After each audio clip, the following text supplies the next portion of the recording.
Hey everybody, today we're going to be talking about characters and character traits and how to really identify those as we read. Expert readers stop to think about the actions that the characters do in a book and the dialogue, that means characters talking back and forth, that they have in the novel to show them what the character is really like instead of just outright telling. An author does this to make it a little bit more interesting so that way you really get to know who that character is in the novel. For example, if a character jumps off a high cliff to a pool 200 feet below, that is showing you something about the character. Maybe he's daring or brave. Maybe that character is a little wild and a little bit crazy. Showing is more powerful than telling, but it leaves it up to you as the reader to draw conclusions about the character based on what you're shown. If the narrator or the author simply just put the character likes to take risks, well, that's telling you, and it's not as powerful as showing you by giving examples or conversations that characters have had. So as expert readers, we know and recognize when an author shows instead of just telling. That author might show you by using an example that the character of something a character does, which helps you know the character a little bit better. So our job today is to really look at Nick and Miss Granger and see what are the traits that we can infer based on their actions and the conversations that they have in the novel. Okay, so I'm going to do Nick and model that for you using chapter 1, Nick in Frindle. Okay, so here's chapter 1, Nick.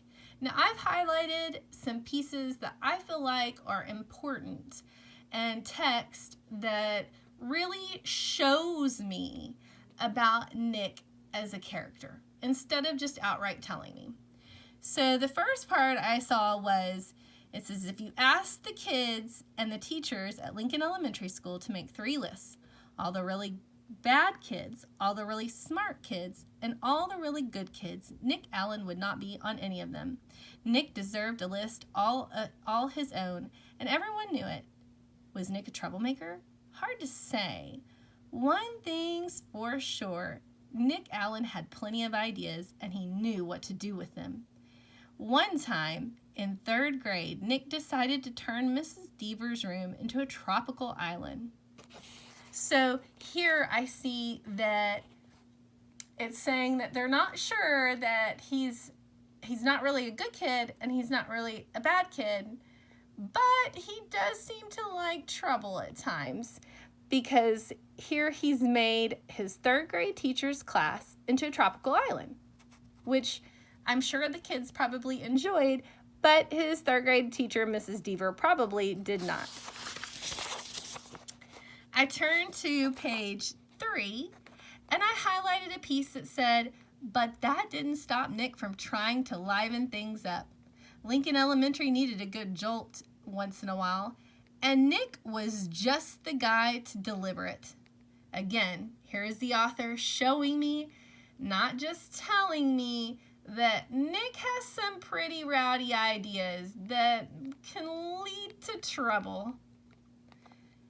The 3rd paragraph on page 3 I also highlighted because here again is the author showing me how Nick has some creative ideas, but it does tend to get him into trouble at times. So it says, the next day during silent reading, Nick glanced at his teacher and he noticed that Mrs. Avery's nose was curved, kind of like the beak of a hawk.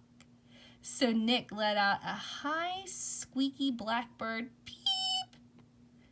And once again, here is the author showing me, not telling me, how Nick is kind of coming up with some ideas that might get him into trouble at times. Now, I'm noticing that there is a pattern in his ideas. His ideas, which are creative, usually revolve around upsetting the teacher and not necessarily the students. But we see on this page too that Mrs. Avery gets on to Janet Fisk because she thought that Janet was the one to do it. So I highlighted on page 4 that at lunchtime, Nick talked to Janet. He felt bad that Mrs. Avery had pounced on her. So here is the author showing me that Nick really is kind to his peers. He wants to get along with his peers and he doesn't want to get them in trouble. So that's not really his intention in all of these pranks. Then on the last page of this chapter, page 5, I highlighted these 2 paragraphs because again, the author is showing me about Nick and his creative ideas that can cause trouble. When he says, so Nick told her about the blackbirds and Janet thought it was pretty interesting. And then she tried to make a peep or two. And Janet's chirps were even higher and squeakier than Nick's. And Miss Avery heard a loud peep from somewhere in her classroom. Sometimes it was a high-pitched chirp, and sometimes it was a very high-pitched chirp.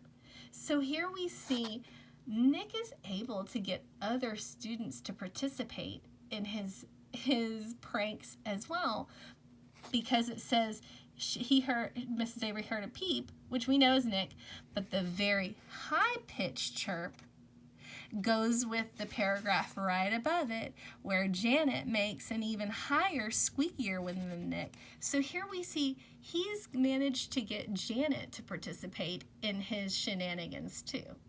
So all of these pieces that I've highlighted are evidence where the author is showing me how Nick has creative ideas and likes to play pranks on his teachers, but doesn't necessarily intend them to be trouble for his peers and his classmates, but more as like pranks that are funny for other kids, but might not necessarily be for teachers. And that is why he doesn't fit on the good kid list, but he doesn't fit on the troublemaker list either. So he's somewhere in between with his creative pranks.